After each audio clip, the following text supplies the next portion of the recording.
Welcome back to Spring Into Math 5. This is Mr. Stein here again, and today we're talking faces, edges, and vertices.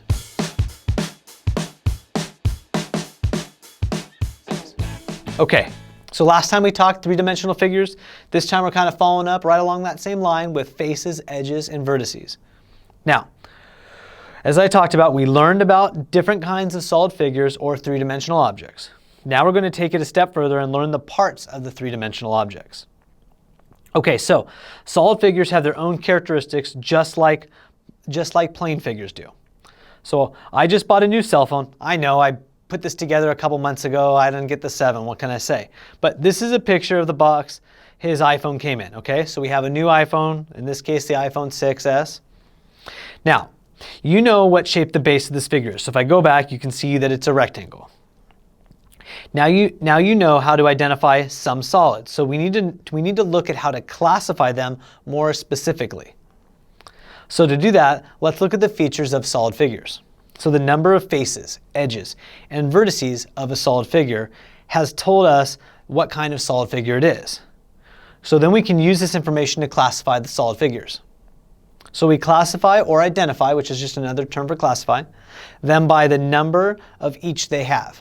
So let's begin to look at faces. So a table is a three-dimensional figure. So put your hand at the top of your desk. So hopefully right now you're at a desk. I know you might be at your couch, but imagine that you're at a desk.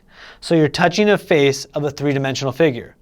A face is a flat side of a solid figure. So faces are in the form of plane shapes, such as triangles, rectangles, and squares. So take a look at the faces highlighted in this figure. Okay, so you can see here I got my rectangles on top, on the sides, and on the bottom, and squares on either end. Okay, so every solid figure has several faces. We can count the number of faces the figure has. So how many faces can you count on my cell phone box? So it has a face in the front and in the back.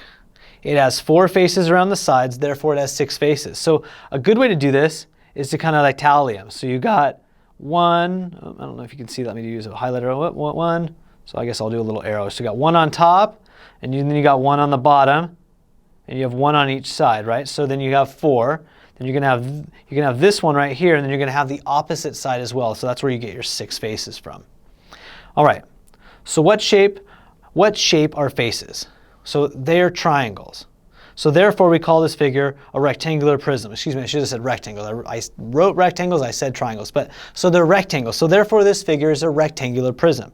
So now let's look at another solid figure. So here we have a square pyramid. So you have a square at the bottom, and you have your triangle sides on each side meeting at one vertex, excuse me. So now that you understand faces, let's look at edges. So we can also identify a solid figure by counting the edges. An edge is the place where 2 faces meet. Edges are straight, they cannot be curved, so keep that in mind. Okay, so how many edges does this figure have? All right, so let me get a highlighter out here. So we have 1, 2, 3, and then you have 4 back here. That's 4 at the top. Don't forget the bottom. 5, 6, 7, and then you have 8. So we have our 8 edges. So how many edges does my cell phone box have? Remember, it is where 2 faces meet. So again, and this one's a little hard with this picture, so we have 1 here, 2, 3, 4. Then we have 5, 6, then we're gonna have the opposite sides. So then we have 7 and 8 over there, and then we have 9 and 10 on the ones on the bottom. So it's a little hard, especially when something's a little dark like this, but hopefully you get an idea. And really, if you got a box, any rectangle, you can count the edges by determining where they meet faces. Okay, so some figures do not have any edges because they do not have any flat sides and the bases are curved. So think about cones, spheres, and cylinders. So they don't have any edges. So below is a cylinder. It has no flat sides and the bases are curved, so it has no edges. So the place where 2 or more edges meet is called a vertex. A vertex is like a corner. So we can also count the number of vertices in order to identify solid figures. And I've used the word vertices and vertex. Really, vertices is just the plural form of vertex. So let's go back to my cell phone box. So how many vertices does it have? So let's take a look. So let me see if I can switch colors here for you guys. Let's see, maybe white would actually work better. So if I have, you can see I have 1 there, And so I'm going to vertex, I'm looking for the points, right? 1, 2, 3, 4, and then I'm going to have 5, 6, and then obviously on the under part of this cell phone box, you're going to have the other ones for 7 and 8. So it has 8 vertices. So in earlier math classes, you might have just called a figure a prism or a pyramid, but now you need to be more specific. So let's try one together. Okay? So we have some type of a prism, so now we have to determine based on the base what kind of prism it is. So if we think about it, well, what shape is this? I have 1, 2, 3, 4, 5 sides, right? So a 5-sided shape is a pentagon. So you're going to have some type of pentagonal prism, right? And so then if you're really looking, you know you have your edges there, you have your vertex, and you're going to have all these different ones, and all of those factors will kind of tell you what type of shape something is. So first, you can see that each side is a polygon. So that means that we're working on identifying the type of a prism. So let's use the base to help us identify the prism. So again, the base is a 5-sided figure. So we know that a 5-sided figure is called a pentagon, like I said, so then this is a pentagonal prism. Okay, so when you think about the number of faces, vertices, and edges in solid figures, you may start to see some patterns emerge. Okay, we can see one pattern in spheres, cones, and cylinders. Can you guess what it is? Well, that it doesn't have any of those, right? It's not going to have vertices or edges. It's only going to have faces. Okay, so to understand the pattern, we need to think about the number of faces, edges, and vertices each figure has. So all these figures are curved in some way, so they're going to have no edges or vertices, like I just said. So what about their faces? A sphere has no face. A cone has one circular face. A cylinder has 2 circular faces. So therefore, the number of faces increases by 1 from one figure to the next.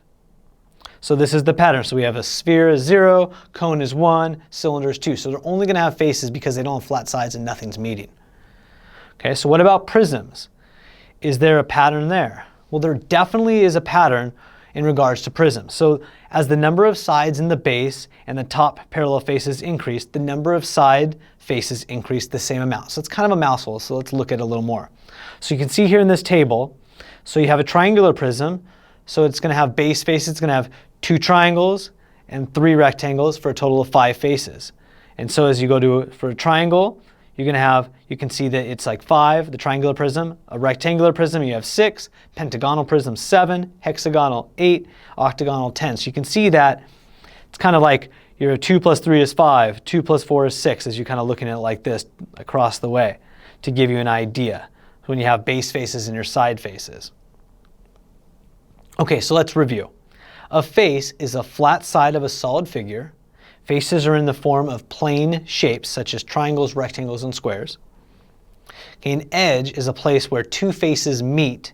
Edges are straight, they cannot be curved. And the place where 2 or more edges meet is called a vertex. Okay, so keep those key things in mind: edge, vertex, and face. Okay, I know you're going to do great, and I'll see you next time.